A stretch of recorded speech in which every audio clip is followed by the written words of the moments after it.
નમસ્કાર, હું છું ગોપી ગાંગર અને આપ જોઈ રહ્યા છો નિર્ભય ન્યૂઝ. મહેશ ગીરી બાપુએ ચેલેન્જ કરી હતી જગદીશ મહેતાને. જગદીશ મહેતા ત્યાં ગયા, લગભગ 4 કલાક ડિબેટ ચાલી, પણ અંતે રિઝલ્ટ શું આવ્યું તેના ઉપર વાતચીત કરવા માટે આપણી સાથે જગદીશ મહેતા સર જોડાઈ ગયા છે. સર, શું કહેશો? કારણ કે જે રીતની ડિબેટ થઈ હતી, સેક્સ એજ્યુકેશન થી લઈને તનસુખ ગીરી બાપુના મૃત્યુ સુધી, આ બધાની વિષય ઉપર ચર્ચા થઈ. અંતે તમને શું લાગે છે, રિઝલ્ટ શું નીકળ્યું એમાંથી? અમારે અહીંયા એક શબ્દ હોય છે, હનો ભાંગી જવો. હનો ભાંગી જવો એટલે એનો ઢઢિયો જે છે પૂરો થઈ જવો. જે ગુસ્તાખી છે એ ગુસ્તાખી હવે ન કરવી પડે એવી વ્યવસ્થા, એને અમારી ભાષામાં કહે છે હનો ભાંગી જવો. મહેશગીરી બાપુનો હનો ભાંગી ગયો. એવું હતું, એના મગજમાં એવી પરિકલ્પના હતી કે એક તો પત્રકારો વ્યસ્ત હોય, બીજું 12-1 વાગ્યા સુધી તો કમસે કમ ત્યાં કાર્યક્રમ ચાલવાનો, પછી 1 વાગ્યા પછી જમવા બેસે તો 1:30-2 વાગવાના. જવાહરભાઈ ચાવડાને ત્યાં 1:30-2 વાગ્યા પછીથી 4 વાગ્યાનો કાર્યક્રમ એને રાખ્યો. એટલે મારી પાસે કોઈ સમય ન મળે વર્કઆઉટ કરવાનો, હોમવર્ક કરવાનો કે દસ્તાવેજ કોઈને મળવા કરાવવાનો, કોઈ સંદર્ભ કંઈકથી મેળવવાનો સમય ન મળે. એટલે સીધા આવશે એમ કે મારે ત્યાં, અથવા તો પહેલી વાત તો એને એમ હતી કે આવવાના જ નથી પત્રકારો. 101%. એને મને જે વિગતો મળી છે એ પ્રમાણે એના જે તથાકથિત સલાહકારો છે એને એમ કીધું કે એક તો પહેલી વાત, પત્રકારો આવશે નહીં, કારણ કે આવી બધી જાહેર ડિબેટ કરવા તેઓ ટેવાયેલા હોતા નથી. એ બધા સ્ટુડિયોમાં ને ઓફિસમાં ને એમાં ગોકીરા કરે, પણ જાહેરમાં આવે ત્યારે એ લોકો ફફડતા હોય છે. કારણ કે બેઝિકલી તમે જાણો છો, આમ એક કાઠીના માણસો હોય છે, ખાલી કલમના જોરે હાલતા હોય છે. એટલે એક તો ઈ આવશે નહીં આવે એમ માનીને એક તૈયારી કરવામાં આવી હતી કે માની લો કે હું ત્યાં ન જાત તો બીજા દિવસે આનાથી પણ મોટા હોર્ડિંગ્સ અને આનાથી પણ વધુ હોર્ડિંગ્સ આખા જુનાગઢમાં લગાડવાના હતા કે જગદીશ મહેતા પણ ઊભી પૂંછડીએ ભાગી ગયા. અને પૂંછડી કોને હોય એ આપણે કંઈક અત્યારે કહેવાની જરૂર નથી.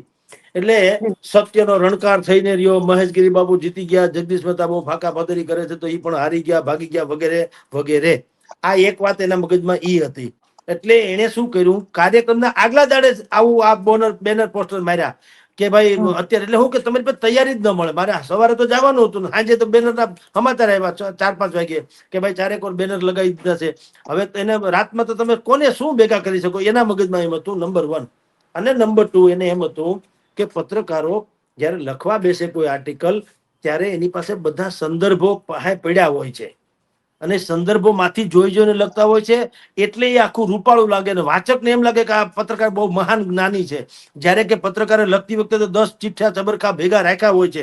મારે કોઈ શ્લોક ટાંકવો હોય કે ક્રોધાત ભવતી सम्मोहात श्रुति विभ्रम बुद्धिनाशो प्रणश्यति, તો એને એમ છે કે આના માટે થઈને એને બાજુમાં ગીતા કે ભાગવત કે રાખ્યું હોય ને એમાંથી ઉતારો કર્યો હોય, પણ વાચકને ક્યાં કઈ ખબર છે.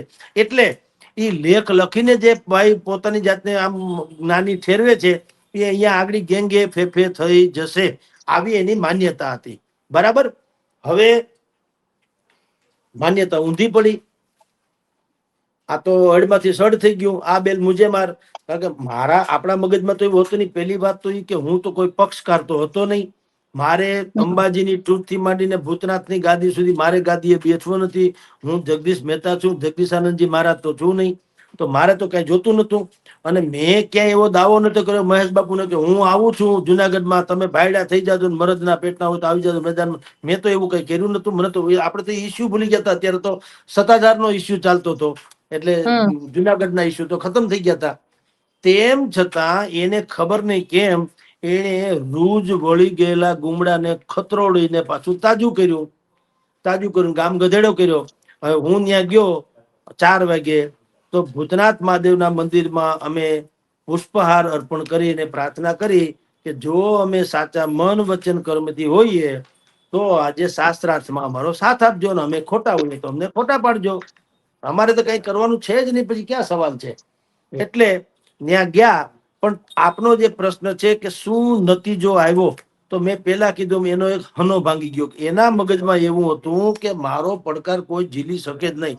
આપની જાણ ખાતર બેન ગોપીબેન, મહેશગીરી બાપુનો એવો ખોફ છે આખા ગિરનારમાં અને જુનાગઢમાં, એવો ખોફ છે કે એની સામે કોઈ કાંઈ કરી શકતું નથી, બોલી શકતું નથી. તો આપને કહું, આશ્ચર્યજનક ઘટના જુઓ કેવી બને આ જે કાર્યક્રમ હતો એની પૂર્વ મંજૂરી લેવામાં આવી નહોતી એવું અમને અમારી સુરક્ષા માટે મુકાયેલા પોલીસ કર્મીઓએ કીધું કે અમે તો ગૃહ મંત્રાલયના આદેશને કારણે તમારી સુરક્ષા માટે આવ્યા છીએ, પણ તમે કઈક વચલો રસ્તો કાઢો તો સારી વાત છે, કારણ કે એને મોઢે કોણ ચડે, એ તો સાધુ બાબુ બધા બાવા હોય છે, તમે જાણો છો. આની કઈ પૂર્વ મંજૂરી નથી. તમે વિચાર કરો કે જયારે પૂર્વ મંજૂરી નથી એમ તમે કયો છો, તો તમને ઈ બાપુને એટલું કહેવાની પણ હિંમત નથી કે ભાઈ એક તો પૂર્વ મંજૂરી નથી એટલે કાર્યક્રમ નહીં થાય. હો વાત ને એક વાત. એમાં બાપુ ક્યાં કોઈ ખાનખાના થઈ ગયા કે બાપુ કોઈ રાવણ છે? કઈ એને ન કહીએ કે કાયદો બાપુ માટે અલગ અને બાપા માટે અલગ ને એવું હોય કે છાપા માટે અલગ ને છાપુ માટે અલગ ને એવું હોય કે બાપુ હોય કે ગમે હોય, કાયદો તો બધા માટે હોવો જોઈએ ને અમુક બાબતમાં. તો ઈ પણ બોલી શકતા નથી. મેં એમ કીધું કે ભલામણ ખોટા ઈ છે. દાખલા તરીકે અત્યારે જેટલા આક્ષેપ છે જોતા ઈ પુરવાર નથી થઈ જુદી વાત, પણ આક્ષેપમાં અત્યારે એની ઉપર છે, મારી ઉપર તો ત્યાં નથી. એક તો એ આક્ષેપમાં ખોટા છે, એને પૂર્વ મંજૂરી લીધી નથી. ત્યાં પાછું વિડીયોમાં એમ કે છે કે પત્રકારોની સલામતી, જો પત્રકારોએ ચિંતા કરવાની જરૂર નથી, તમારી સલામતીની મેં વ્યવસ્થા કરી છે. આ તો એક પ્રકારે ઉશ્કેરણીજનક વાક્ય છે કે ટૂંકમાં માણસો એવા ભેગા કરવાના કે આવું બોલીને કે જો કઈ પત્રકાર વાકાતરામાં બોલે તો તમ તારે ટાપરજો એમ, રાઈટ? અને પાછા કે તમે ચિંતા કરતા. એને એમ હતું કે પત્રકાર તૈયારી વગરના હશે અને સમય નહીં હોય, એ બાના હેઠળ એક તો નહીં આવે, અને ઈથી પણ કદાચ ન કરનારને કોઈ આવવાની ચેષ્ટા કરે તો એને આ વાક્ય સાંભળીને ઓર એક ધક્કો લાગશે કે ઓહો, ન્યા તો ભાઈ કોઈ મારકુટાઈ થઈ શકે, કોઈ મારામારી કરે, હુમલો કરે. એના કરતા આપણે ક્યાં જવું? ભલે ને એને આમંત્રણ આપ્યું, આપણો કોઈ નિર્ધારિત કાર્યક્રમ તો છે નહીં, સત્તાવાર છે નહીં, એ તો આપ્યા કરે. તો કાલથી મને એમ કહો કે રશિયા અને યુક્રેન નું યુદ્ધ હાલે, હાલો અહીંયા મિસાઇલ નો પુરાવા લઈને આવે જગદીશ મહેતા, તો મારે કઈ યુક્રેન જવાનું? એટલે એમ કે એમ માનીને પણ કદાચ નહીં આવે ને આવવાની કોશિશ કરશે, તો આ ધમકી વાળી વાત જે છે કે તમારી ઉપર હુમલો થઈ શકે એમ હોય તો ચિંતા કરતા ને અમે બધી વ્યવસ્થા કરી છે, એટલે એમ માનીને પણ પત્રકાર કદાચ નહીં આવે. પણ આપણે, મેં બાપુને, મહેશગીરી બાપુને અત્યારે પણ હું કહેવા માંગુ છું કે તમે પોલીસ પ્રોટેક્શન માંગ્યું એનું ગુજરાતી ઈ છે કે તમને ભૂતનાથ મહાદેવ ઉપર ભરોસો નથી. મહાન કોણ? ભૂતનાથ મહાદેવ દાદા મહાન કે પોલીસ વાળા મહાન? મને સમજાવો. તમે એમ કેમ ન બોલ્યા? કારણ કે તમે સાધુતામાં છો જ નહીં. સાધુ ચરિત વ્યક્તિ હોત તો એમ બોલ્યા હોત કે પત્રકાર મિત્રોને મારી વિનંતી છે કે જો તમને કોઈ પણ પ્રકારનો ભય કદાચ લાગતો હોય તો હું ભૂતનાથ મહાદેવની સાક્ષીએ કહું છું કે મહાદેવ જેવો ધણી છે, ચિંતા કરતા નહીં, એ આખા દુનિયાની રક્ષા કરે છે. તો તમે ને હું તો પામર માણસો છીએ, તમે તારે આવતા રહેજો. કા ન કીધું? પોલીસનું કીધું. એનો અર્થ એમ છે કે જો સ્વયં મહંતને જો ભૂતનાથ મહાદેવ ઉપર પણ ભરોસો ન હોય તો એની મહંતાઈનો અર્થ હું મને કયો? ભાવિકોને જ શ્રદ્ધાથી આ બધો ટોકે છે. કોઈ મહંતોને કારણે કોઈ આશ્રમો ટકતા નથી, કોઈ મંદિરો ટકતા નથી. ભાવિકો, નિર્દોષ ભાવિકોની તન મન ધનથી જે યોગદાન આપે છે એને કારણે આ બધાની મહંતાઈ ટકે છે ને સોનાના સિંહાસનો ઉપર બિરાજમાન થાય છે, મર્સિડીઝ ગાડીઓમાં ફરે છે, લાખો કરોડો રૂપિયાના ઈથું પાથલ કરે છે, અને કેટલાક કમિટેડ માણસો રાખે છે. ઈ કમિટેડ ને જે તે બાપુની સામે બળાત્કારનો આક્ષેપ હોય તો એને કઈ લેવા દેવા નહીં. ઈ તો બાપુ બોલે છો નિહાલ સત શ્રી અકાલ, એવું ઈ કરવા માંગે છે. ઈ ચાલે નહીં સાહેબ. એટલે કહું, એને એ આપણને બોલાવ્યા પછી શું થયું? શાસ્ત્રાર્થ કરવાની વાત આવી. એને અમારા જે પ્રશ્નો, અમારી પાસે તો 11 પ્રશ્નો હતા, પણ એમાં કોઈ એને એકેય પ્રશ્નોમાં, હજી તો 2-3 માંડ પૂછ્યા, ત્યાં તો બધું એને એવા જવાબો બધા ગોળ ગોળ ને લાંબા આપ્યા કે પત્રકાર સ્વયં ભૂલી જાય કે તમે ખરેખર શું પ્રશ્ન પૂછ્યો હતો અને આ કોનો જવાબ મળી રહ્યો છે. એવું બધું ગડમથલ. અને બાકી એના જે કેટલાક મિત્રો હતા કે સમર્થકો, એ તો સ્વાભાવિક છે, હોય, વાંધો નથી, પણ એ લોકો ઉહાપો કરે. એના બધી ગોઠવેલ .com જેવું હતું. પણ સરવાળે શું થયું? સરવાળે ઈ થયું કે બાપુની સામેના આક્ષેપો બિલકુલ પાયા વિહોણા છે. એવું નહીં, બધાને ખબર પડી કે દાળમાં ઘણું મોટું કાળું છે. આ એક વાત તો સાબિત થઈ નહીં, એટલા માટે કહી શકું સાબિત થઈ કે ત્યાં જેટલા હા, ઈ દાળ તો હમણાં વઘાર થઈને આવવાની નથી, ત્યારે આપણે જાહેર કરીશું. અત્યારે દાળમાં કાળું રાખો. અને બધું મિકેનિઝમ અત્યારે કામે વળગી ગયું છે બેન. આપની જાણ ખાતર ગરવા ગિરનાર થી માંડીને સોરઠ ભૂમિના જેટલા ખરા સંતો છે, બિલકુલ આપણે ત્યાં થઈ જ ગયા છે, તો જે સંત મૂર્તિઓ અત્યારે બિરાજમાન છે એના ભાવિકો જે છે એ બધાના મને ફોન વગેરે આવી રહ્યા છે, વોટ્સએપ મેસેજીસ આવી રહ્યા છે. અહીંથી નહીં, આપની જાણકાર સાઉથ આફ્રિકામાં નાયરોબી થી માંડી, ન્યૂ જર્સી અમેરિકાથી માંડી, બ્રિટન લંડન થી મારા કેટલા બધા મિત્રો છે, એટલે કે વારંવાર મને બધું કીધા કરતા હોય છે. આ બધું સાંભળ્યા કરવા પછી મને ખબર નથી, મેં નંબર સેવ કર્યા છે કે અમેરિકા 1, અમેરિકા 2, અમેરિકા 3, અમેરિકા 4, એવી રીતે નાયરોબી 2, કારણ કે કેટલા તો શું કરીએ, એ બધાના મને ફોન આવ્યા છે કે તમે સાહેબ જે આ કામ કર્યું છે આને જારી રાખજો, ગુજરાતમાંથી આ ગિરનારમાંથી કદડો સાફ કરજો. અમારી પાસે અનેક સંસ્થાઓના અને અનેક આશ્રમોના આ કાળા ધોળા જે છે અમે જાણીએ છીએ, અમે તમને બ્લો બાય બ્લો મોકલતા રહેશું. એટલે આ જે પલિતો ટૂંકમાં તમે કહો કે મીટિંગ થઈ, એનું શું થયું? મીટિંગમાં બે વસ્તુ થઈ. મહેશગીરીનું ઘમંડ જે હતું ટૂંકમાં એ કમસે કમ ભૂતનાથ દાદાએ ઉતાર્યું, અમે નહીં. ભૂતનાથ દાદાએ એના ઘમંડને તો પેલા પૂરું કર્યું. બીજું, એ ગોળ ગોળ વાતો કરીને પોતાની તમામ લીલા એને જે યથાર્થ ઠેરવવાની કોશિશ કરી એ પણ ઉઘાડું પડી ગયું કે તમે જે કઈ કરો એ લીલા ને બીજા કરે છીનાળા, એવું હાલે નહીં. બધાને ખબર પડી ગઈ કે બાપુએ ઘણા બધા કૃત્ય કર્યા છે, પણ હવે એ એમ કે છે કે મારાથી એ ગુનો કે ભૂલ કે નિર્દોષતામાં થઈ ગઈ હોય તો એ બધું હવે ભૂલી જાવ. હું નવો હમણાં જ એક ટીવી ઇન્ટરવ્યુમાં, એટલે ન્યૂઝ પોર્ટલના ઇન્ટરવ્યુમાં એ કહેતા હતા, વીઆર નામની છે પદ્મકાંતભાઈ ત્રિવેદી, એનું સંચાલન કરે છે, એમાં એને કીધું કે હું હવે જૂનો મહેશગીરી ગુજરી ગયો, હવે નવો મહેશગીરી આવે છે. એટલે આવું કઈ હાલતું છે ભલામણ? આવું તો હોય કઈ કે તમે કયો એટલે આ નવું પિક્ચર છે, શાન શોલે ઉતરી ગયો, હવે શાન ચડી ગયું, એવું હોય કે? તમે તો ઈનો છો, તમારી વૃત્તિ તો ઈનો છે. તમે નવા મહેશગીરીના લક્ષણ બતાવો કે તમારી સામે કોઈ આક્ષેપ કરે તો તમારે કેવું છે ભાઈ, જે ભૂતકાળને હોય જવા દો, અત્યારની વાત કરું દાખલા તરીકે, તમે સંત કોને કે આક્ષેપ થાય તો જે ક્યારે વાણી વિવેકે ચૂકે નહીં, એ સંતની વ્યાખ્યામાં આવે. સત્તાધાર ને દાન ગીગેવની જગ્યા જે છે સત્તાધારમાં, એ શું હતી સાહેબ? જેના માથામાં જીવડા પડી ગયા હોય ને જે તે જમાનામાં દવા દારૂ કઈ મળતા નહીં, એ માતા બેન દીકરી પોતાની સંતાનને લઈને આવતા દાન ગીગેવ ને ન્યા કે ભાઈ અમારા છોકરાને જુઓ સીળી નીકળ્યા છે. એ જમાનામાં શીતળા માતા કહેતા, પણ સીળી નીકળ્યા છે, યા તો બીજો કોઈ રોગ નીકળ્યો છે, યા કોઢ થયો છે. તમારી જાણ ખાતર એ સંતો મહંતો દંત કથાઓ આલેખાયેલી છે, એટલે કઉ છું પોતાની જીભથી એને એ બધાના દુઃખ દર્દ ચાટી લીધા, એને કહેવાય સંત ભલામણા. આમનેમ નથી થતું. આપને કહું રાજ, તમારે આ પંચકણકીનો પૈસો હોય છે, આ ધાર્મિક જગ્યાઓ જે છે પંચકણકી કહેવાય. એટલે કે શ્રદ્ધાવાન લોકોએ પૈસો પાઈ મૂકીને હે પરમાત્મા અમારું ભલું કરજો એમ કરી ને શ્રદ્ધાપૂર્વક મૂકેલો પૈસો હોય છે. એની જરાય પણ કરતા જરાય દુરુપયોગ થવાનો તો લખી રાખજો.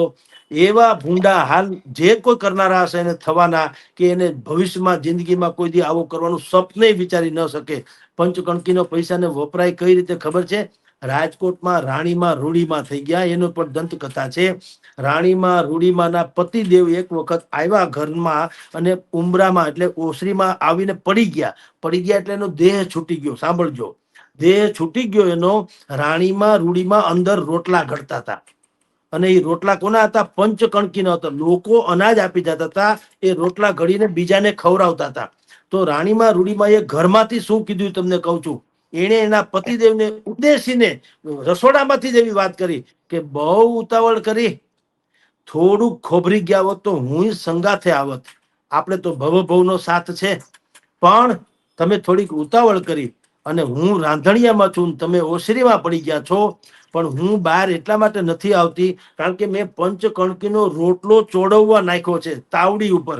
તમારી ત્યાં આવું, તમે મારા ધણી છો, મરી ગયા છો કે દેહ છોડી દીધો છે, તમારે ત્યાં હું આવું તો રોટલો બળી જાય તો રોટલો ખરાબ થાય, અને એ ખરાબ મારાથી થઈ ન શકે કારણ કે એ પંચકણકીનો રોટલો છે.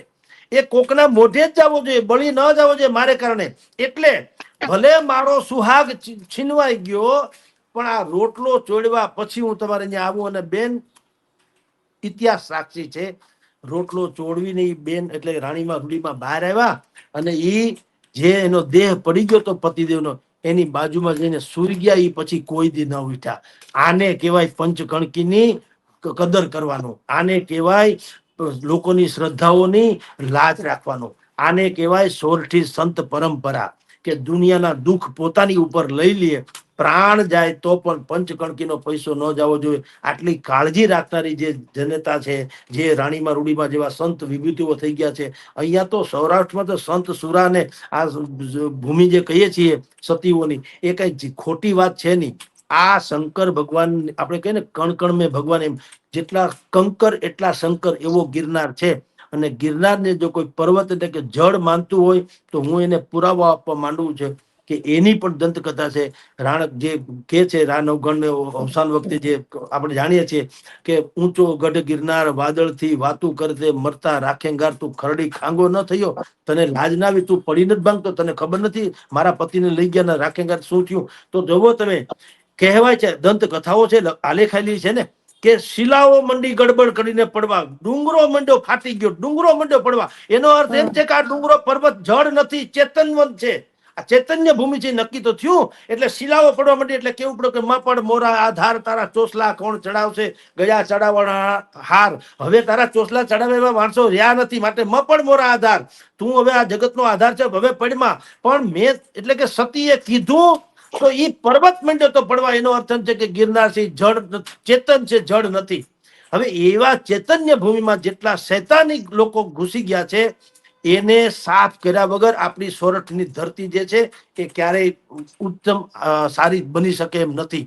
અને કારણ કે ત્યાં હજારો બેન દીકરીઓ જાય છે અને બાપુમાં બાપ માને છે. સાહેબ સમજી લો, આ પ્રોબ્લેમ તો ઈ છે. તમે બાપુ થઈને બેઠા છો, તમારા પેટમાં જે પાપ હોય તે, પણ અમારી દીકરીઓને બેનોને પૂછો, એ દરેકને બાપને ન્યા જવામાં જેમ દીકરીને હરખ થાય અથવા તો ચિંતા ન થાય, એમ બાપના ખોળામાં જવામાં જેમ વાંધો નથી આવતો, એમ માનીને બાપુ તમારી ત્યાં આવે છે. અને તમારા આવા કાળા ધોળા, તમે દ્રોણેશ્વરની મહિલા સાથે કામુકમાં કામુક કહી શકાય એવી વાતો કરો, અને જેને સેક્સ એજ્યુકેશન અત્યારે આપણે કહીએ છીએ એનાથી પણ અત્યંત ભદ્રમાં ભદ્ર એવી તમે એની વાતો કરો, તમે એને સુધારાવાદી કહો છો પોતાની જાતને, અને અમારે તમને ચલાવી લેવા. આ શેનો સુધારાવાદી? તમે એમ કહો છો કે મને એક સીતાથી સંતોષ નથી, મને હજી ઘણી સીતાઓ મળવી જોઈએ. ઓલી બાઈ પાછી સામેથી એમ કે છે કે મેં તમને કેટલી સીતાઓ મોકલી. તમે વિચાર તો કરો, સીતા એટલે શું? અને એ તમે તમારી ભાષા, એની જ ભાષામાં ડાયલોગ છે પોતાના, તમે સીતાને શું સમજો છો? સેક્સ નું સાધન સમજો છો? ફટશે તમારી સાધુતાને જો તમે માનો. સીતા એટલે માં જાનકી, બિલકુલ. એને તો તમે એને ઈ રીતે વર્તો છો, એટલે ઈ તમારો પાપ છે. એ છે કે આટલી મહાન પરંપરાનો અમારો આ ગિરનાર બધાને સંઘરીને બેઠો છે. જ્યાં જોગી જટાળાઓ બેઠા હોવા જોઈએ, એને બદલે આ ભોપાળા કરનારા બેહે છે. એ અમારે ચલાવી લેવાનું આવતું નથી. એટલે અમારો જે સંવાદ થયો, સંવાદનો એક નિર્ણય, તમે બે ત્રણ નિર્ણય કીધું, શું શું થયું? એક, એનો ફનો ભાંગી ગયો, એનું ઘમંડ ચકનાચૂર થઈ ગયું. પછી એ જે પોતે સગવડિયા ધર્મ, પોતાની અનેક લીલાઓ જે છે એને એ સગવડિયા કારણોસર એમ કહેવા માંગતા હતા કે ભાઈ આ બધું મેં કર્યું છે, પણ એ તો મેં આ સુધારાવાદી તરીકે કર્યું, ઓલું મેં આમ કર્યું, ઓલું અમારી ફલાણી સુખડ પરંપરા છે, ઓલી અમારી ઢીકણી પરંપરા છે. બધાને અંદાજ આવી ગયો કે બાપુ ગમે તે બાનાસર, સત્તા ભોગી અથવા ગાદી ભોગી એ પ્રકારના જ માનસિકતા ધરાવનારા છે. આને સાંસારિક સુખની પરાકાષ્ઠા હોય એવું આનું જીવન છે. આને સંન્યાસી પણ કઈ છે નહીં. સંન્યાસી તો અઠે દ્વારકા હોય સાહેબ. સંન્યાસી કોને કે અમારા બજરંગદાસ બાપુ થઈ ગયા, એ જ્યાં થઈ ગયા ત્યાં સરકાર ન્યા ગઈ. એને ન કીધું કે મને આ જગ્યા આપો, એ જ્યાં બેસી ગયા ત્યાં સરકારે ત્યાં રોડ રસ્તા કરવા પડે, બાકી બધી વ્યવસ્થા કરવી પડી. સમજી લ્યો, અહીંયા પોરબંદર ની બાજુમાં હાથલા નામનું ગામ છે, ત્યાં શનિ મહારાજ નું જન્મ સ્થળ હોવાનું કે છે. અને એટલું બધું છે, એક તો નહીં તો એ ખેતરમાં છે, સ્મશાન ની બાજુમાં છે, બાજુમાં સ્મશાન છે. તો સરકારે રોડ બનાવવો પડ્યો. શું કામ? એ લોકોની શ્રદ્ધા છે ને, જીવતું જાગતું તત્વ છે. તો એમ મહાન માણસો, આમાં ગાદીપતિ એને રાતના 2-2 વાગે બધાના અંગૂઠા લઈ લઈને ગાદીઓ પચા પડવાની જે ચેષ્ટા કરી, જો એનામાં એટલે કે મહેશગીરી બાપુમાં જો એવી પુણ્ય પ્રતાપી હોત તો એને એમ કેવું છે કે ભાઈ છોડો, ભૂતનાથ કે ભવનાથ કે અંબાજી કે ગમે તે છોડો યાર, હું જ્યાં બેસું ત્યાં, હું એટલે મહેશગીરી જ્યાં બેસું ત્યાં તીર્થભૂમિ ઉભી ન કરી શકો. જો તમે ખરેખર સંત હો તો તમારો એવો પ્રતાપ ન હોય કે તમે ત્યાં જ્યાં બેસો ત્યાં તીર્થભૂમિ થઈ જાય. એમાં ગાદી બનેલી બચાવેલી એમાંથી કોઈ પૈસા લઈ જાય ને ભરો. અરે ભાઈ ગોળ્યા, તારે શું? તમે તો ભગવા તો પહેરી લીધા છે, તમારે એમાં પડવાની ક્યાં જરૂર આવે છે? અને તમે એમ કહો છો તમે રખો પાવ કરો તો બીજા નહીં હોય. માની લો કે કોઈ આલિયા માલિયા કોઈએ ગાદી પચાવી પાડી, પણ એમાં તમે ક્યાં છુઓ રખોપા કરનારા? તમને કોને કોન્ટ્રાક્ટ આપ્યો છે? સંન્યાસ લોકો શું કામ લે છે સાહેબ? સંન્યાસ એટલા માટે લે છે, પહેલી વાત તો આત્માનું કલ્યાણ કરવા લે છે. ગામના ઠેકા લેવાનું ન હોય. ગામના ઠેકા લેવાનું તમારે હોતું, તમે તમારા આત્માનું કલ્યાણ કરો. અહીં ગધેથળમાં લાલ બાપુ છે, એ 60-70 વર્ષની એની ઉંમર, તેમાં 50 વર્ષની ધરતીમાં રહ્યા અંદર ભોમાં સાધના કરો, ગાયત્રીનું અનુષ્ઠાન કરી લે, નીકળે નહીં 5 વર્ષ 2 વર્ષ 6 મહિના 9 મહિના એમ કરી 50 વર્ષ તો એને ભોમાં કાઢ્યા. બોલો, એને કે ઈ કલ્યાણ પોતાના આત્માનું એવું કલ્યાણ થયું. એ આપણે આ બીજા બધા સંતો મહંતોની જેમ, આ મહેશગીરી બાપુની જેમ એ કે બોલોમાં હોશિયાર નથી. એ તો બાળકની જેમ વાત કરે છે. અહીંયા હરિચરણદાસજી બાપુ ગોંડલ વાળા હતા, હવે એના મને બાળકમાં કાંઈ ફેર નહીં. એની પાસે કોઈ એવી વાક છટા નથી કે 10,000 માણસને કે લાખ માણસને ખીલો કરી દે, કાંઈ નથી. બિલકુલ સિમ્પલ માણસ. અહીંયા રણછોડદાસજી બાપુ હતા રાજકોટમાં, હવે ક્યાંય એવી વાક છટાની જરૂર નથી. ડોંગરે મહારાજ તમે જુઓ, આજે તમે વિદ્યમાન નથી થતા, તમે એને ખાલી નામ સાંભળે તો લોકો એમ થાય કે કઈક પાવન આપણામાં આવી ગયું છે. તો આવી સંત પરંપરા તો એવી હોય, તમારે ભવનાથ ને ભૂતનાથ ને ગાદીપતિ ફલાણા ને ઢીકણા ને બધાને પચાવી પડો, તમારા ગુંડા આવે ને તમારા માણસો આવે, તમે નોટરી ને વકીલ ને હારે લઈને રાતના બધા સહી સિક્કા કરાવી લો, હાંડ થઈને બેસી જાવ, એવું તમારે માથાકૂટ કરીને જરૂર. એ તો અમારા સંસારી લોકો કરે, લેન્ડ ગ્રેબિંગ જેને કહેવાય. અને માની લો કે કોઈ માણસ બી લઈ બી જતો, તમારે શું ભાઈ સાહેબ? તમે શું કામ? તમે સંસારી તો છો નહીં, તમે તો સંન્યાસી છો.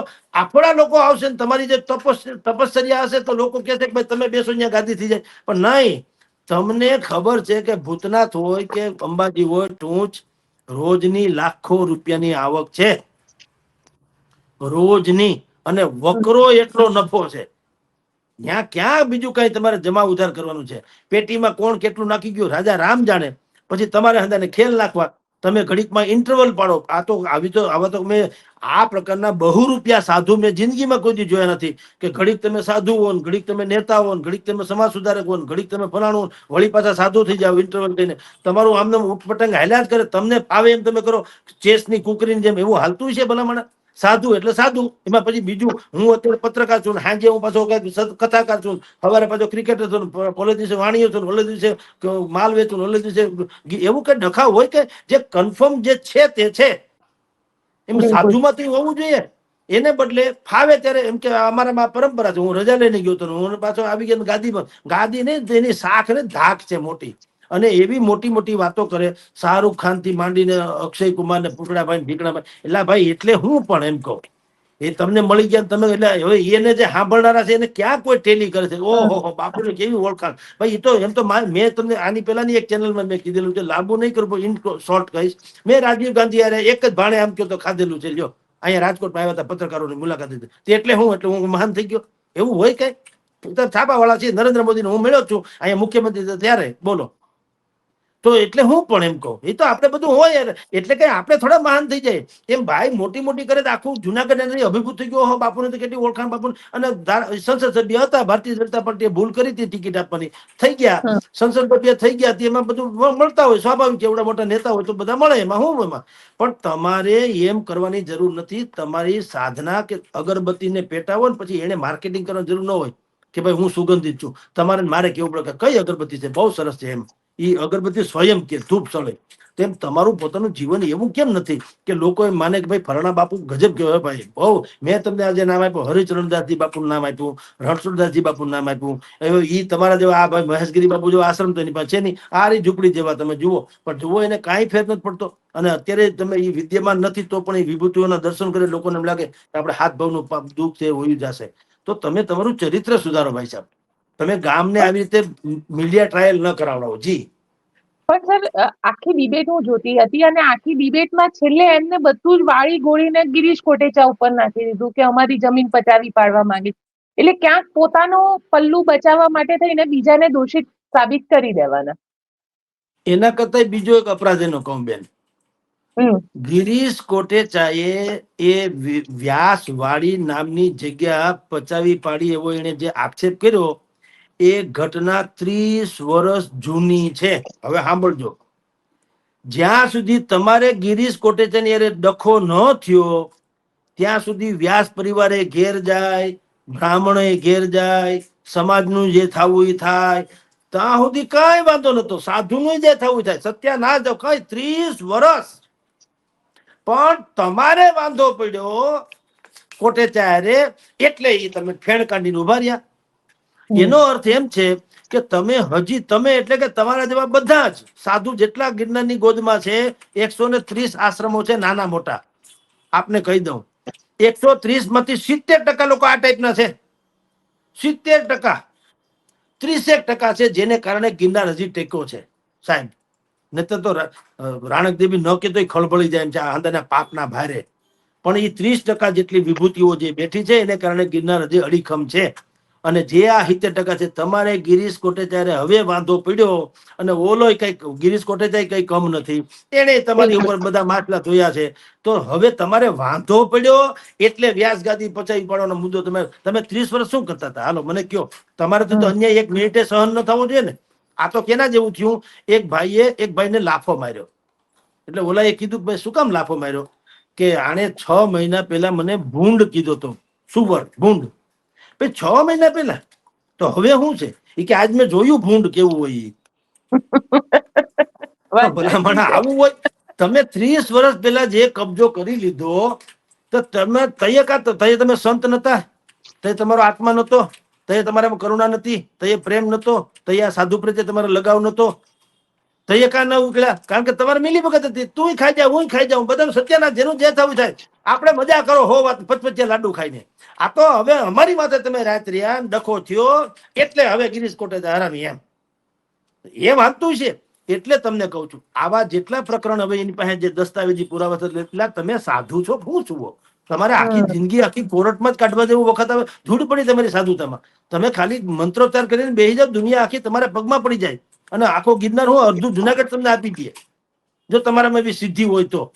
આ નથી થતું. આ બધા સંતો મહંતોના તમે આ બધાના બીજાના આસન, આ લાલ બાપુ છે એ ઓરડીમાં બેઠતા હતા આવડા, હું ગધેથડની વાત કરું છું, આવડી ઓરડી બેઠતા હતા, એ ભૂગર્ભમાં. બરાબર. હવે એને તો કોઈ દી માગણી નથી કરી કે મને તમે આશ્રમ બનાવી દો, મારો વીઆઈપી કરી દો. આજની તારીખે અહીંયા ભવ્યાતિ ભવ્ય મંદિરે છે ને અતિ ઉત્તમ ધર્મશાળા વગેરે કોણે કરી? પ્રજાએ આફોડી. શું કામ? એનું તપ એવું છે ભાઈ, એને નથી જોતું. બાપુ તો એમને બસ સિમ્પલ એમને સફેદ કપડામાં છે એમને. એને કોઈ એની પાસે મોબાઈલ નથી સાહેબ, એની પાસે ગાડી નથી, એનું બેંક એકાઉન્ટ નથી, બેંક બેલેન્સ નથી, એને કઈ આવડતું નથી. એ કોઈ દી ક્યાંય ટ્રસ્ટી નથી, કોઈ મસ્તી નથી, કોઈ મંત્રી નહીં, કોઈ તંત્રી નહીં, કાંઈ નહીં. બાપુ છે એમને. હવે એના નામે હજુ હાલ્યું જાય છે. કરોડો રૂપિયાનું કમઠણ છે. હરામ બરોબર કોઈ મજી કોઈ પાવલી ખાઈ મરી જવું છે? પંચકણકીનું કોઈ ખાઈ શકે? તો મારી બેન વાત એ તમને કહું છું કે મહેશગીરીને તમને જ બધા હું કામ કોન્ટ્રાક્ટ મળે છે ગાદીઓ સાફ કરાવવાના, પૂછડું કરાવવાના, ઢીકણું કરાવવાના? તમારો આત્મા જ એવો. તમે સાધુતાને છે ને છાજે એવું તમારું વર્તન જ નથી. તમને હજી જો કઈક કાલે કોઈક ટિકિટ આપી દે તો તમે હુડું કરતા પાછા વયા જાઓ રાજકારણમાં, વળી ત્યાં ખેલ ખબાડા કરીને વળી પાછા તમે આવી જાઓ. તો કઈ આખી પેઢી છે તમારી. આ ગિરનાર છે ને 16 પરંપરાના સંતો જ અહીં રહી શકશે, લખી રાખજો. આ જે મોટી સાજિશ ચાલી રહી છે ગિરનાર પર્વત ઉપર, પર પ્રાંતિય, એમાં મહેશગીરી પણ આવી જાય, પર પ્રાંતિય કહેવાતા સાધુ પાછા. નહીતર વિરાટ વ્યક્તિત્વ કે સજ્જન વ્યક્તિત્વ હોય તો જરાય વાંધો નથી, ભલે દુનિયાના કોઈ પણ ખૂણામાંથી આવે, પણ એ પવિત્ર હોવા જોઈએ તો વાંધો નથી. પણ સાધુના લુગડા પહેરી અને આ નીકળ્યું દોવા જેવો જે આખો ગિરનાર છે એનું દોહન કરવા તમારે જો અહીંયા ચડી બેહવું હોય, તમારા ગુંડા, તમારી માણસા, તમારા એજ્યુકેશન, તમારું આવડત, તમારા છેડા, તમારી બધી જે પ્રપંચો, પ્રોપરગંડા, એ બધું ડીંડક કરીને જો તમારે એક પછી એક ગાદીઓ અહીં લઈ લેવી હોય, કહેવાય છે કે એની પાસે 53 ગાદીઓ હતી, હવે એ બધું બનાવવા જઈ રહ્યા છે. 53 જેટલી જગ્યાના આ ભાઈ રણીધણી હતા એમ કે. એટલે તમારે કેટલી હોય સાધુને આવું હોય. દ્રોણેશ્વરમાં એના ગુરુ, ઈ પોતે ક્યાંક બીજી જગ્યાએ છે, બીજે રે છે, ગામ ક્યાંક ભૂલી ગયો નામ, ન્યાય એનો પાછો આશ્રમ, ન્યાય એના પાસે કોઈ ગુરુ, અહીંયા ભૂતનાથમાં એના ગુરુ, ભવનાથમાં એના ગુરુ. એટલે કેટલાક આપણે બાપ કેટલાક હોય, ગુરુ એટલે બાપ, આપણે અહીંયા બાપ એનામાં ગુરુ હોય, તો કેટલાક હોય તમારા? તો કે દત્તાત્રેય 23 ગુરુ હતા. અરે મૂર્ખો, એવું નતું. દત્તાત્રેયને 23 કે ગુરુ હતા એમ નતું. એને તમામ લોકોમાંથી કે તમામ જીવમાંથી સદગુણો મેળવ્યા, ગુરુ પદે એને સ્થાપ્યા. એટલે કે ગુરુ માન્યા. કબૂતરમાંથી શાંતિ લીધી, કૂતરામાંથી વફાદારી લીધી, સિંહમાંથી આક્રમકતા લીધી, ગાયમાંથી પવિત્રતા લીધી.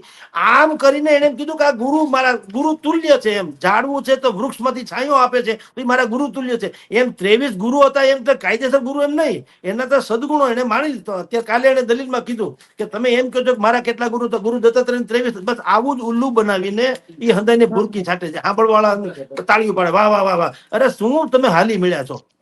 આમ તાળીઓ પાડવામાં જ તમારી જાણ ખાતર દાતારના ડુંગરામાં એક કોળી દીકરીની આબરૂ લૂંટાઈ ગઈ છે. અને બીજી કેટલી પણ ગિરનારમાં આવું જ કેટલી દુર્ઘટનાઓ બને છે. ઈ હું તાળીઓ પાડવા બધું જાણવા છતાંય. એટલે ભલા માણસ કે જાત ન પૂછો સાધુ કી. શું કામ ભાઈ? શું કામ ન પૂછીએ? કોણ છે? હું જગદીશ મહેતા પત્રકાર છું. મારું કાર્ડ નથી માંગતા લોકો. તમે બતાવો છો તમે પત્રકાર છો, ક્યાંના છો નથી પૂછતા. મારે ગરમ શું કામ થવું જોઈએ? હું ન હોઉં તો જ ગરમ થાવ ને. મારે તો કેવું છે, આ મારું કાર્ડ, છતાંય તમને કન્ફર્મેશન કરવું તો આ મારા માલિકનો નંબર છે, છગન મગન, આ મારી ઓળખાણ પીછાણ. તમે પૂછવામાં શું વાત? પૂછવામાં કઈ અપરાધ થોડી છે. તમે જાત ન પૂછો સાધુ કી. શું કામ? પકડાઈ જાય. જાત પૂછો તો પકડાઈ જાય. સીતારામ બાપુ અને રાધેશ્યામ બાપુ થઈને રહી જાય છે. બિહારના ગુંડા હોય, ઉત્તર પ્રદેશના ગુંડા હોય, મર્ડર કરીને બળાત્કાર કરીને આવી ગયા હોય, ભગવા પહેરીને. જાત ન પૂછો સાધુ કી. એવું અમારો ગિરનાર નથી હો ભાઈ. તમારા આશ્રય સ્થાન નથી. આ અપરાધીઓનું આશ્રય સ્થાન નથી. આ તો અલખ નિરંજન જે કરી શકતા હોય ને એના અખાડાનો છે. આ ધૂણી દકાવાળાનો આ ગિરનાર એનો છે. અને એવા ગિરનારને હું ક્યાં રે, હવે તો એને પલિતો ચાપ્યો છે તો દાવાનળ આખા ડુંગરમાં લાગવાનો એ લખી રાખ્યો. મેં કીધું ત્યાં જ કહીને આવ્યો છું મહેશગીરી બાપુને. જી પણ સર ત્યાં આગળ તનસુખગીરી બાપુની જે દવાખાનામાં રાતના 2 વાગે મહેશગીરી ગયા હતા, ક્યાંય આખી વાતમાં હું સાંભળતી હતી, ક્યાંય આખી વાતમાં એમને ચોખવટ ન કરી. એમને તો કીધું કે અમે એક મુહૂર્ત સાચવવા માટે ગયા હતા. એ શું રાતના 2 વાગે મુહૂર્ત હોય ત્યાં આગળ? માર્કેટ ને મુહૂર્ત. તમે આમાં પાછા કેવું ઉલ્લુ બનાવવાનું? એ કે માર્કેટ ને મુહૂર્ત છે. પાછા અમને પૂછતા હતા તમને ખબર છે માર્કેટ ને મુહૂર્ત? તમને ખબર નથી, તમારું અજ્ઞાન છે. એમાં અમારે એમ કે બધા તાળીઓ પાડી. એટલે મારે એને કેવું પડ્યું કે ભાઈ અમને માર્કેટ ને મુહૂર્ત ની ખબર નથી. સ્વાભાવિક છે, કારણ કે અમે સાધુ સંત છીએ નહીં. ઓકે, હાલો તમે શું બધાને દરેકને પોતાના વિષયની ને પોતાના વ્યવસાયની ખબર હોય. મેં મહેશગીરી બાપુને પૂછ્યું કે તમે મને કહી દો હેડિંગ એટલે શું, પેટા હેડિંગ એટલે શું, પ્રિએમ્બલ એટલે શું, કવર સ્ટોરી એટલે શું, અંડરકરન્ટ એટલે શું, બોટમ સ્ટોરી એટલે શું, લીડ સ્ટોરી એટલે શું? હાલો કહી દો લ્યો ભાઈડા હોય તો. કમ્પોઝ કોને કહેવાય, પ્રૂફરીડિંગ કોને કહેવાય? હાલી હું મળ્યા છો તમને? એમાં ટપો નથી પડતો એમ અમને, કારણ કે એ અમારો વિષય છે. એમ આ તમારો વિષય છે. એમાં અમને માર્કેટ મુહૂર્ત એટલે અમને ન ખબર તો અમે ક્યાં સાધુ છીએ? ન હોય ખબર. પણ તમે એવા બધા લાકડે માકડા ફિટ કરીને તમારી જાતને સાબિત કરવા માંગો કે હું સાચો છું, એ ગળે ઉતરે એવી વાત નથી. વાતની એક વાત, તમે ગમે એમ કરો, કોલસાને તમે દૂધથી ધોઈ નાખો તો હવે આ ધોળો થઈ ગયો, ધોળો થઈ ગયો. ભાઈ કોલસો છે, માહિતી ધોળો થાય? ધોળો થવાનો જ નથી સાહેબ, સમજી ગયો. તમે કાગડાની આ પીછા, તમે પીછા ખોઈ ગયો એટલે ટવકા મંડે કરવા. એ દેખાય તમે પીછા ખોઈ ગયો, ભલે તમે દેખાવ કરવાની કોશિશ કરો કે મોરલો છે, પણ બોલે તો પકડાઈ જાય કે આ કોણ છે કે કોણ નહીં. એટલે કઉ છું સાહેબ કે આવી બધી મહેશગીરી બાપુની જે પ્રપંચ છે ઈ કોઈ કાળે ગ્રાહ્ય નથી, ગળે ઉતરે એવી નથી. હજી એને અનેક કસોટીમાંથી બહાર ઉતરવું પડશે અને અનેક વિવાદો એના નામે જોડાયેલા છે. હવે એનો સાક્ષાત્કાર થશે, તમે લખી રાખો. હવે પછીથી જુનાગઢનો કાળવા ચોક એ ગિરનારની સાફ સુથરી કરવા માટે થઈને રણભૂમિ ને સંત ભૂમિ બનવાનો છે બેન. કાળવા ચોકમાં ગિરનારની ગોદને સાફ કરવા માટેના જેટલા પણ સદપુરુષો છે, સંતો છે, સદગ્રહસ્થો છે, શ્રેષ્ઠ ભાવિકો છે, એ બધા ત્યાં અખંડિત એવી છાવણી નાખવાના છે. અને આપને કહું, અમારી ટ્રાય ચાલે છે. ભગવાન કરીને જો મેળ પડે તો શંકરાચાર્યજીના શુભાશીષ થી અમે જે તે દિવસથી આવી શુદ્ધિકરણની જ્યોત અમે પ્રગટાવવાના છીએ. હવે પછી ગિરનારમાં 127 જેટલા તથાકથિત આશ્રમો છે. એમાં મેં આપણે કહી દઉં 70% જે છે એ બોગસ છે, બદમાશી ચાલે છે. ત્યાં આશ્રમના નામે અય્યાસી ચાલે છે. બધાએ ગેસ્ટ હાઉસ બનાવ્યા છે. ગેસ્ટ હાઉસમાં વીવીઆઈપી લોકો ત્યાં ટેસડા કરવા આવે છે, કારણ કે ત્યાં પોલીસની બહુ કઈ ધોંસ બોલે નહીં. એટલે અહીંથી બાપુ ત્યાં વયા જાય, પછી ત્યાં તમે દારૂ પીવો, શરાબ શબાબની પાર્ટી ચાલે છે. એને માણનારા લોકો અમને ઓળખે છે અને અહીંયા આવવાના છે અને કેસે બી ખરા. અંડર કવર કે કોણ સાધુ એ ક્યાં કોની સાથે કેવો દુરુચાર વ્યભિચાર કર્યો, બધા ભાડા ઉઘરાવે છે. આ તો તમે જુઓ, આ તો સાધુ કોઈ ચરિત્ર જ નથી સાધુનું. જ્યાં આપણી બેન દીકરી માથા ટેકવે છે, તમે ને હું જેને આપણે ભગવાન માનીએ છીએ, એ લોકોના ચરિત્ર તો જુઓ. એને તો આખા ગિરનારને સત્યાનાશ ગોબરો બનાવી દીધો છે. એવું હવે લાંબે કાળે ચલાવી લેવાય નહીં. કારણ કે આ અમારી સાંસ્કૃતિક વિરાસત છે. આ તમારા બાપાની પેઢી નથી એને કે તમે ચડી બેહો, તમે ભગવા પહેરો એટલે અમારે કઈ તમને ભગવાન માની લેવાની કોઈ જરૂર નથી હો. એને માપદંડ હોવા હોય. ભગવા તમે પહેરી લ્યો એટલે તમે કઈ સાધુ થઈ જાવ, કોણે કીધું? હવે એની પર ક્રાઇટેરિયા નક્કી થશે સાહેબ. તમે અહીંથી કોકને ખૂન કરીને બળાત્કાર લૂંટ કરીને ત્યાં તમે ભગવા પહેર્યો એટલે ઢીકણા બાપુ ને પૂછડા બાપુ એવું છે ને ભાઈ? તમારું ઈ બાપુ પણ બતાવો. પેલા જમાનામાં સાધુ સંતો કે જે હતા, ઋષિ મુનિઓ શું કરતા હતા? સંસારના સુખ દુઃખ જે છે એ પોતે ગ્રહી લેતા હતા, સંસારને સુખ આપતા હતા. મારી પીડા હરી ને પીડા પોતે લઈ લે અને મને એ સાંત્વના આપી દેતા. એને સંત કહેવાય. તમારો બધાનો બોજો અમારે ઉપાડવું શું કામ? જો તમારાથી ભૂંજો પાપડે ભાંગતો ન હોય, તમારા કોર્ટમાં કેસ આવતા હોય, તમારી ઉપર બળાત્કારની ફરિયાદો હોય, તમે લેન્ડ ગ્રેબિંગના માફિયા હોય, તમને 50 એવા ગુંડા લોકો જે તમારા તથાકથિત સમર્થકો હોય, ગમે એના ટાંટિયા ભાંગી નાખતા હોય, તમે ગમે એને ખોઈ નાખો, દસ્તાવેજ ઊંધામાં દસ્તાવેજ કરાવી નાખો, વકીલને પાડી લો, છગનને પાડી, મગનને પાડી લો. Vote nonsense! આ કઈ સાધુતા છે? ભલે મને આવું હોય કે જિંદગીમાં? આ તો નકરી માફિયાગીરી થઈ. ઈ ચાલી શકે નહીં સાહેબ. આપણો ધર્મ છે પત્રકારત્વનો. આપણે એક એક ગાદી ભગવાન ન બચાવ, આપણે કઈ જોતું જ નથી. મેં એને કીધું તમારી પાસે તમે આવા બધા ભવ્યાથી ભવ્ય આશ્રમ બનાવો, તમને શરમ ના આવે? ઋષિ મુનિઓ જે છે એ વિશ્વામિત્ર ક્યાં રહેતા હતા? સાંદીપની ઋષિ ક્યાં રહેતા હતા? તમારી જેવા ભવ્ય આશ્રમ હતા? કાસ્ટ એટલે લાકડાની ઝૂંપડીમાં રહેતા હતા. શું કામ? એને મૂળ વાત હતી એના જીવન કવનની. મારું જીવન એ જ મારો સંદેશ. જયારે એ રાજાના મહેલમાં આવે તો એને ઊંચું આસન આપવામાં આવતું હતું. શું કામ? રાજા સાંસારિક છે, પેલા સંન્યાસી છે. સંન્યાસી છે ને એ પરોપકારી છે સંસાર માટે. તો તમારું આસન એવું મોટું હોય, કારણ કે તમારું જીવનકરણ જો સારું હોત તો તમને હંમેશા તમારે ગાદીને આવો ભવ્ય મહેલ બનાવવા પડે. શું કામ?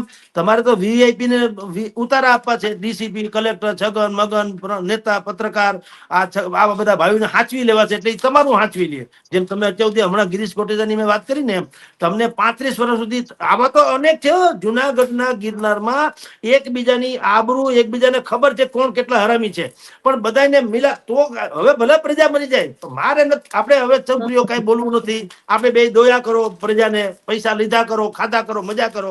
પછી વાંધો પડે તેથી જગદીશભાઈ હરામી, તેથી કેવાનું જગદીશભાઈ હરામી છે. તો હરામી તો અત્યારે જ કે ને.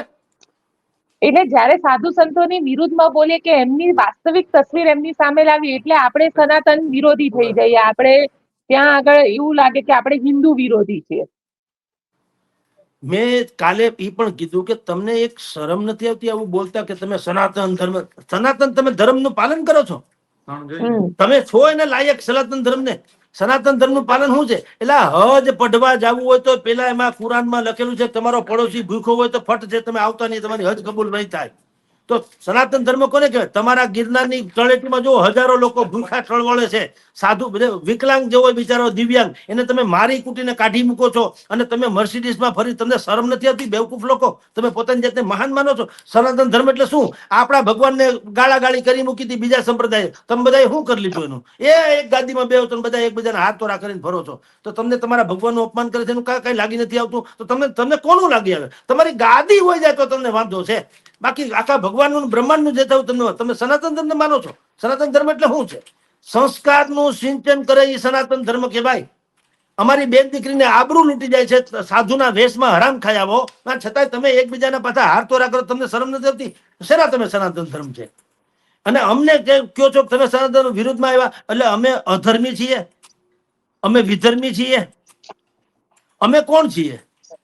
આ અમારી ત્યાં તો આરી જનોઈ, તમે આરી, અમે તો આ જનોઈ પહેરીએ, અમે તો બ્રાહ્મણ છીએ. તો બ્રાહ્મણ સનાતન ધર્મની વિરુદ્ધમાં આવે અને વિરુદ્ધમાં હોઈએ તો અમારા બીજા ફોન આવ્યા હોય ને કે પછી કઈક સમજો આપણામાં 5-50 લાખ રૂપિયાનો વહીવટ કરો તો કઈક ખેલ પડીએ. તો ન થયું હોય તો તમારા ડાચા જોવાય ખુશી નથી. અમે તો લખી રાખજો, જેટલા માટી બગા છે એને ગિરનાર છોડે છૂટકો છે સાહેબ, લખી રાખજો.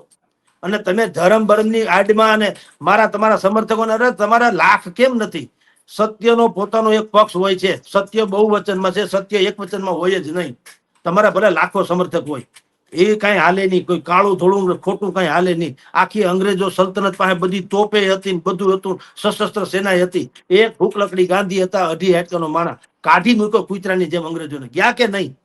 તો સત્ય સત્ય હોતા હે. આપણે બીજી કોઈ વાત નથી કરવી. અમારી જોડે, અમારી સાથે, એટલે અમે માંડીને બીજા પત્રકારો જે કોઈ આવશે તો પણ વેલકમ છે. અમારો આશય એક જ છે સાહેબ, સૌરાષ્ટ્રની સોરઠી પરંપરાના સંતો જે છે ખરેખર કે જે બીજાની પીડા સહન કરી નથી શકતા, એને કારણે પરિતાપ અનુભવતા હોય અને એના જીવનથી શીતળતા કોઈને મળતી હોય, એવી સોરઠી પરંપરાના સંતો જે છે, શીલવંત સાધુને વારંવાર નમીએ જેના બદલે નહીં પ્રમાણ, મેરુ તો ડગે જેના મનડા ડગે નહીં, એ પ્રકારના જે સંતો છે, એ સંતોને એનો આ ગિરનાર છે, એની આ ગાદી છે. આ બધા વિતંગડાવાદ ને બધા ગાદીના કબજેદારો ને ગાદીવાદીઓ ને એવા બધા પાપી લોકોનો આ ગિરનાર છે નહીં. ક્વિટ ઇન્ડિયાની જેમ એને ક્વિટ ગિરનાર એને કરવું જ પડશે સાહેબ, લખી રાખો. કા પોતાની જાતને નખ શીખ પ્રમાણિક સાબિત કરો, યા ફિર તમે જગ્યા ખાલી કરો, બેમાંથી એક. જી બિલકુલ સર, આપ અમારી સાથે જોડાયા. આશા રાખીએ કે કારણ કે આજે મુહિમ શરૂ કરી છે, મુહિમ આગળ પણ આવી જ રીતે ચાલતી રહેશે અને એના માટે બધા જ સાથે રહેશે એવી એક આશા રાખી. જી સર, આપ અમારી સાથે જોડાયા તેના માટે ખૂબ ખૂબ આભાર. તો આપ શું વિચારો છો મને કોમેન્ટ બોક્સમાં ચોક્કસથી લખીને જણાવજો અને અમારી ચેનલ નિર્ભય ન્યૂઝને લાઇક, શેર અને સબસ્ક્રાઇબ કરવાનું ભૂલશો નહીં. આભાર.